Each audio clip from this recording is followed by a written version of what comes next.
Packers at the Eagles. Philly's offense has sputtered the past couple of games. They lost at home in prime time to the Commanders to cap Week 10. Here we are, Week 12, with the Packers, who had turned things around by beating the Cowboys and then lost in prime time to the Titans by 10, and Aaron Rodgers made a couple of bad throws with the game still in the balance. Can the Packers, with the season on the brink, go to Philly, get a win, and keep their playoff hopes alive, Chris? I don't think it's crazy. Again, I think this is one where the Packers kind of match up pretty well with the Philadelphia Eagles. Green Bay's defense is still good. Joe Barry, what they got there, I think they'll be able to have a little bit of a plan. They'll be able to man up and stop some of the run game, I think, as far as their defensive line's considered. I think they got enough athleticism at the second level to kind of deal with Jalen Hurts. There's no Dallas Goedert to worry about. That helps them out. You got a guy like Jair Alexander where you can trust him on an island a little bit, right? So I look at that and I just go, I could see this being another game where Philly's offense doesn't necessarily look spectacular. It's last week. If it isn't for Jalen Hurts' ability to scramble and do some of that, I don't know if they win that game. I don't think they do, honestly. Again, the drop back pass game is less than in Philadelphia. When they can't get the other stuff going and they have to go to drop back pass game, it's just not good enough to where it's going to carry them. And I could see this game going that way a little bit.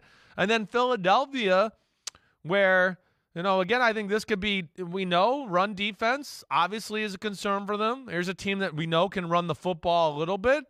And I think this is a game where the short passing game could be annoying for Philadelphia.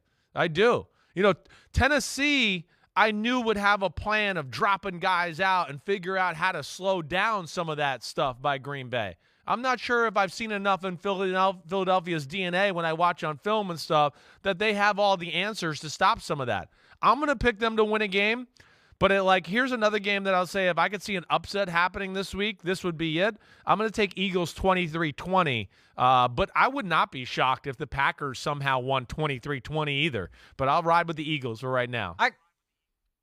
I'm sticking with the Eagles as well. 27-17, the same score by which the Packers lost on Thursday night in Week 11, because why the hell not? I just feel like no matter how much Aaron Rodgers tries to will this team into being something that it isn't, he just can't. And those two missed throws by him. Yeah, they were bad.